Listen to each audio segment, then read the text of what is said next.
श्री गणेशाय नमः। ॐ श्री उमामहेश्वराय नमः। ॐ श्री नर्मदेश्वर महादेवाय नमः। बोलिए श्री गौरी शंकर की जय। आप सभी का राम दर्शन चैनल में हार्दिक स्वागत है। आज हम सभी श्रवण करने वाले हैं भगवान श्री विष्णु के देवर्षि नारद जी के अवतार की पावन कथा। मंगल मूर्ति नारद जी भगवान श्री विष्णु के मन के अवतार है। हम जो भी करना चाहते हैं सर्वप्रथम हमारे मन में आता है और कृपा में प्रभु जी जो कुछ भी करना चाहते हैं तो उनके मन है श्री नारद जी। तो नारद जी की चेष्टा द्वारा भगवान श्री विष्णु सर्वज्ञ और सर्वदर्शी वीणा पानी नारद जी के द्वारा वे वैसी ही चेष्टा कराते हैं जो कुछ प्रभु करना चाहते हैं। श्रीमद् भागवत में कहा गया है कि तृतीयम शर्ग ऋषि च देवर्षि मृत्यु से तंत्र सातवतमाश्चित निष्कम्य क्रमणायत। अर्थात ऋषियों की सृष्टि में उन्होंने देवर्षि नारद के रूप में तीसरा अवतार लिया है और सातवत तंत्र का, जिसे नारद पंचरात्र भी कहते हैं, उसका उपदेश किया।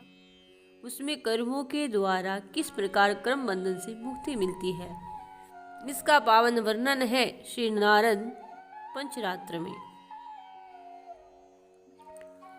नारद जी का स्वरूप बड़े ही भाव से श्रीमद् भागवत में वर्णन किया गया है कि परम तपस्वी और ब्रह्म तेज से संपन्न नारद जी अत्यंत सुंदर है। उनका वर्ण गोर है, उनके मस्तक पर शिखा सुशोभित है। अत्यंत कांतिमान नारद जी देवराज इंद्र के दिए हुए दो उज्जवल और महीन दिव्य शुभ बहुमूल्य वस्त्र धारण करते हैं। वेद और उपनिषदों के ज्ञाता है, देवताओं द्वारा पूजित है और पूर्व कल्पों की बातों के भी जानकार है। महाबुद्धिमान और असंख्य सद्गुणों से संपन्न महातेजस्वी नारद जी भगवान पद्मयोनि के द्वारा प्राप्त की गई वीणा से मनोहर झनकरते के साध्या में भगवान के मधुर मनोहर मंगल में नामों के और गुणों के गान करते हुए लोकांतर में विचरण किया करते हैं। मुक्ति की इच्छा रखने वाले साधु पुरुषों के हित के लिए नारद जी तो सतत प्रयत्नशील रहते हैं। भगवान श्री नारायण कहते हैं कि नारद जी तो सचल कल्प वृक्ष है। भक्त अगर भगवान से मिलना चाहता है तो सर्वप्रथम श्री नारद जी ही उसका मार्गदर्शन करते हैं। वे स्वयं अपने मुखारबिंद से श्री नारद जी भी कहते हैं कि प्रयागत शववीर्याणा तीर्थपाद प्रिय सर्वा आहुत इव में शीघ्र दर्शनम याति चेतसी। कि जब मैं भगवान की लीलाओं का गान करने लगता हूँ तब वे प्रभु, जिनके श्री चरण समस्त तीर्थों के उद्गम स्थान है, जिनका यशोगान मुझे अत्यंत प्रिय लगता है, बुलाए हुए की भांति तुरंत मेरे हृदय में आकर के दर्शन दे देते हैं। तो ऐसी है श्री नारद जी की भक्ति। नारद जी जहाँ भी पुकारे भगवान नारायण उनके हृदय में आकर के उनको तुरंत दर्शन देते हैं। इतने प्रेम में बंधे हुए हैं भगवान श्री विष्णु नारद जी के। नारद जी के गुणों का स्वयं भगवान नारायण वर्णन करते हैं कि कृपा मूर्ति नारद जी तो वेदांत, योग, ज्योतिष, आयुर्वेद, संगीत सभी अनेक शास्त्रों के आचार्य है और भक्ति के तो वे मुख्य आचार्य है। उनके नारद पंचरात्र में भागवत मार्ग का प्रधान ग्रंथ रतन है और प्राण मात्र की कल्याण कामना करके नारद जी श्री हरि के मार्ग पर अग्रसर होने वाले भगवान श्री विष्णु को प्राप्त करने की चाह रखने वाले प्राणियों को नारद जी ही सहयोग देते रहते हैं। मोक्ष की प्राप्ति करने वालों का मार्गदर्शन नारद जी का प्रमुख कर्तव्य है और उन्होंने त्रिलोक्य में कितने प्राणियों को, कितने भक्तों को भगवान से मिला दिया, किस प्रकार ब्रह्म पावन प्रभु के पद्मों में पहुंचा दिया, इसकी गणना करना तो असंभव है। श्री भक्तराज प्रहलाद को ही ले लीजिए।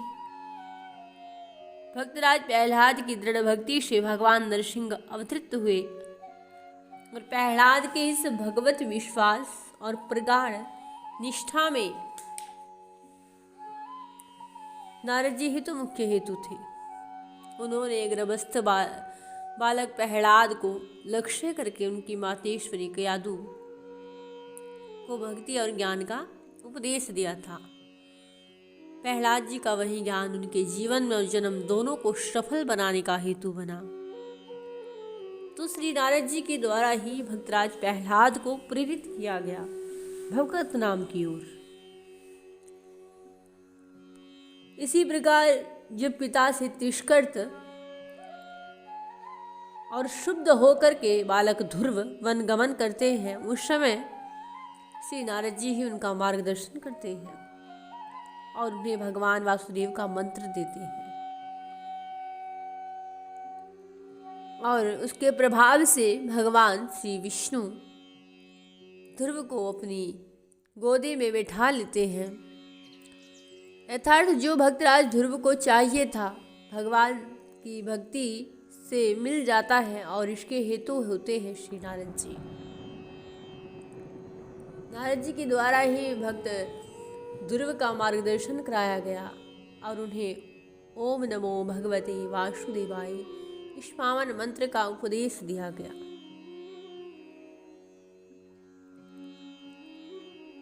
तो भक्त और भगवान को मिलाने वाले श्री नारद जी भगवान के भक्तों को प्रेरित करने में लगे रहते हैं।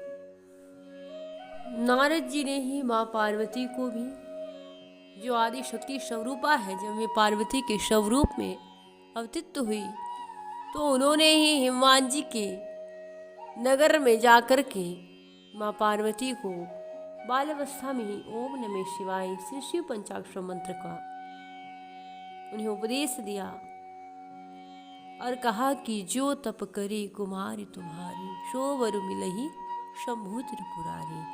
ओम नमः शिवाय श्री शिव महापंचाक्षर मंत्र का उपदेश दिया।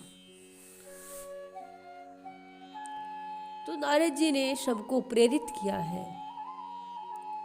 एक कथा आती है कि जब दक्ष प्रजापति ने पंचजन की पुत्री अर्शकी से हरीश नामक 10 सहस्त्र पुत्र उत्पन्न कर सृष्टि का विस्तार का आदेश दिया और एतदर्थ वे पश्चिम दिशा में सिंधु नदी और समुद्र के संगम पर स्थित पवित्र नारायण सर के तब शरण करने पहुंचे, तब श्री नारद जी ने अपने अमृतमय उपदेश से उन सबको विरक्त बना दिया। दक्ष पुत्रों को उपदेश दिया जिसके प्रभाव से वे विरक्त हो गए संसार से। अब दक्ष प्रजापति बड़े दुखी हुए। उन्होंने फिर सबलास्व नामक एक सहस्त्र पुत्र उत्पन्न किए। नारद जी ने कृपा पूर्वक उन्हें भी भगवत उच्चारण चरणार बिंदु की ओर उन्मुख कर दिया। फिर तो दक्ष अत्यंत ही क्रोधित हुए और अजात शत्रु नारद जी को आज श्राप दे दिया कि तुम लोक लोकांतरों में भटकते ही रहोगे। साधु शिरोमणि नारद जी ने इसे भी भगवान श्री विष्णु की मंगलमयी इच्छा जान करके समझ करके दक्ष का श्राप स्वीकार किया और सहर्ष स्वीकार किया। और जब वेदों का विभाग और पंचम वेद महाभारत की रचना कर लेने पर श्री व्यास जी अपने अपूर्ण काम अनुभव करते हुए अपने आप को, उनका मन खिन्न हो रहा था। तब श्री नारद जी उनके समीप गए और व्यास जी से पूछने लगे कि हे व्यास जी, आपको क्या हुआ है? व्यास जी, अब आपने तब श्री व्यास जी ने कहा कि भगवान के प्रेरणा से मैंने वेदों का विभाग और पंचम वेद महाभारत की भी रचना कर ली, लेकिन मेरे मन को एक शांति प्राप्त नहीं हो रही है, मन खिन्न है। तब श्री नारद जी ने उन्हें बताया कि व्यास जी, आपने भगवान के निर्मल यश का गान प्राय नहीं किया। मेरी ऐसी मान्यता है कि वह शास्त्रीय ज्ञान सर्वथा पूर्ण है, जिससे जगताधार श्री विष्णु भगवान संतुष्ट न हो।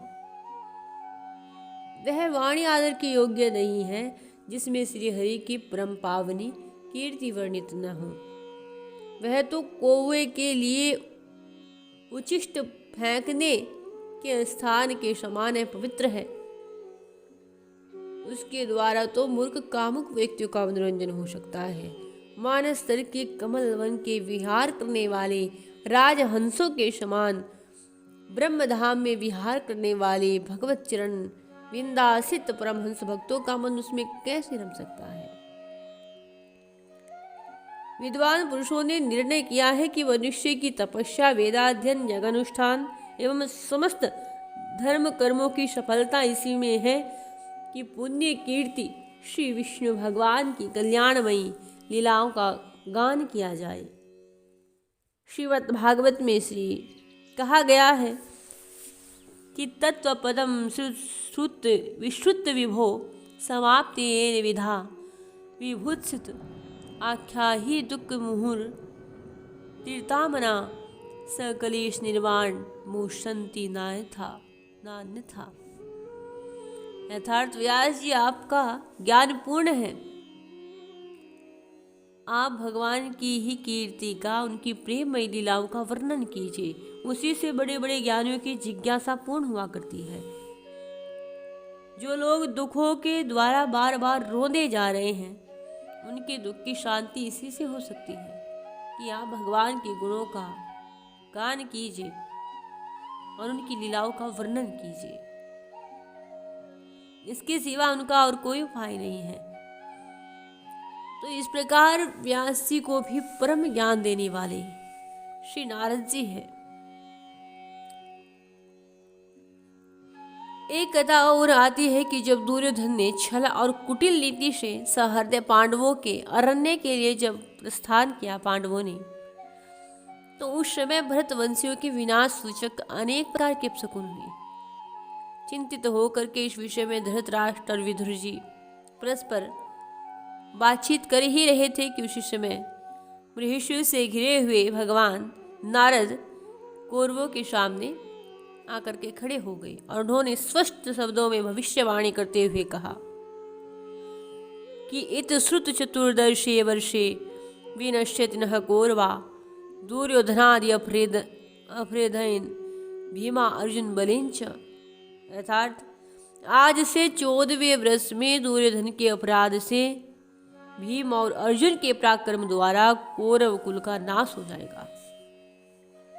ऐसी स्पष्ट भविष्यवाणी कर दी। और इतना कह करके श्री नारद जी आकाश में जाकर सहशांतर ध्यान हो गए। एक बार श्री नारद जी ने सुखदेव जी को भी उपदेश दिया।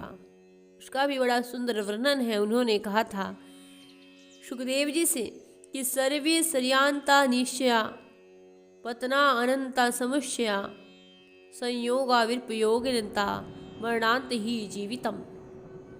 अध्यात्म तिराशीलो निरपेक्षो निरामिष आत्मनेव सहायेन यच्छ्रेत से सुखी भवेत्। अर्थात कि भगवान जिस चीज की उत्पत्ति करते हैं उसका अंत निश्चित है। अगर हम जन्म लेते हैं तो हमारा मरण निश्चित है और संग्रह का अंत है विनाश। ऊंचे चढ़ने का अंत है गिरना, नीचे गिरना। संयोग का अंत है वियोग और जीवन का अंत है मरण। जो अध्यात्म विद्या में अनुरक्त, कामना शून्य तथा भोगासक्ति से दूर है, जो अकेला ही विचरण करता है वही सुखी है। आत्मेन सहायेन यश्चरेत स सुखी भवेत। अर्थात जो अकेला ही अपने मन को भगवान श्री लक्ष्मी नारायण के चरण कमलों का ध्यान करते हुए रहता है तो वह सुखी है। एक बार नारद जी ने नर नारायण को भी बद्रिकाश्रम में पावन उपदेश दिया। नर नारायण ने बड़ी ही विधि से नारद जी की पूजा की। नारद जी ने अनेकों प्रकार से उनके भगवत संबंधी प्रश्नों का हल उन्हें दिया और स्कंद पुराण में इंद्रकृत से नारद जी की एक अत्यंत सुंदर स्तुति वर्णित है, जो स्कंद पुराण के माहेश्वर कुमारी का खंड में है।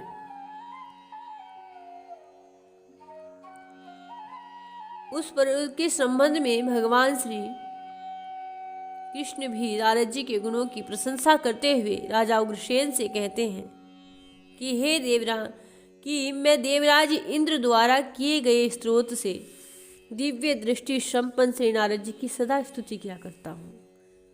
तो नारद जी ऐसे भक्त हैं जिनका स्मरण भगवान श्री वासुदेव स्वयं किया करते हैं।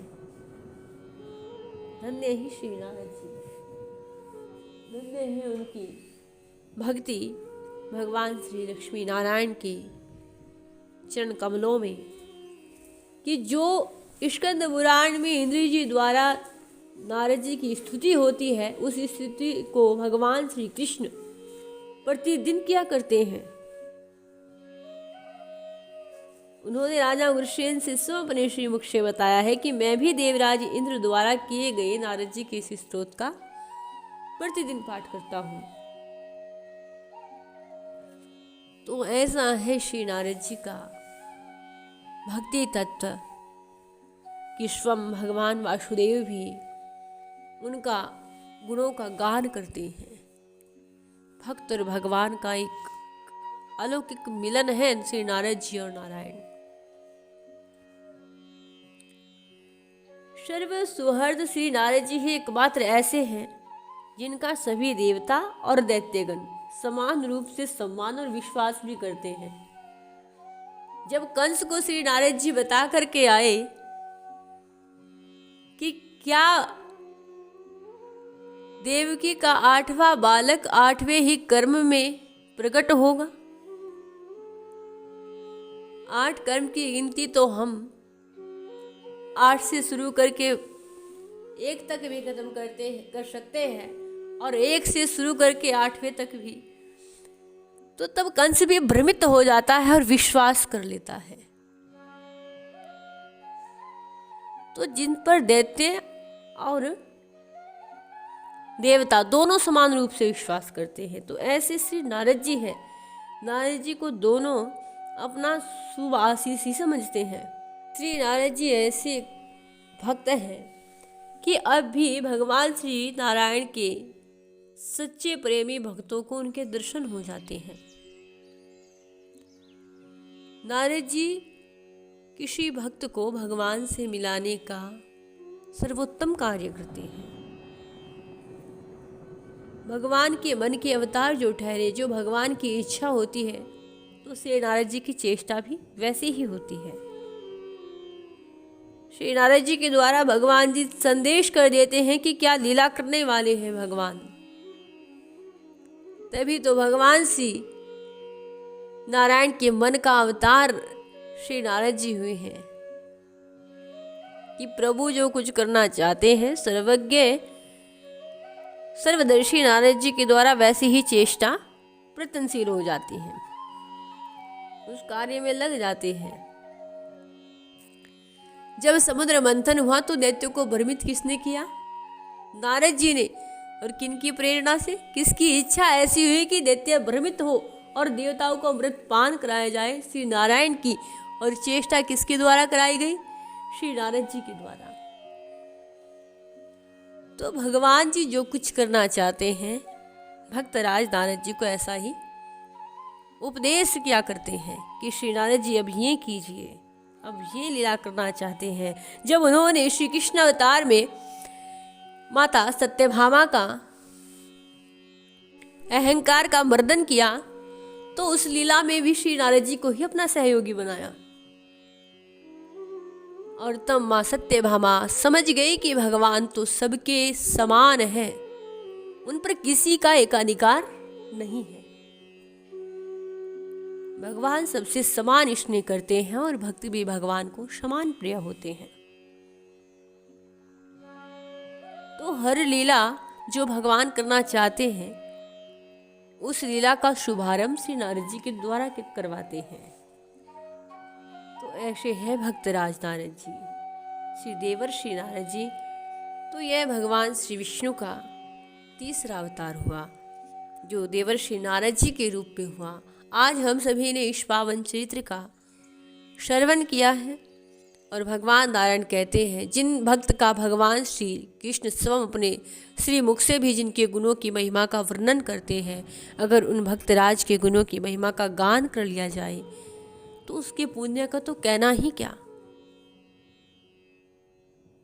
तो आज हम सभी ने भी भगवान श्री लक्ष्मी नारायण की कृपा से श्री नारद जी के इस पावन चरित्र को श्रवण किया है और उनको प्रणाम करते हुए, भगवान श्री लक्ष्मी नारायण को प्रणाम करते हुए, जय श्री लक्ष्मी नारायण।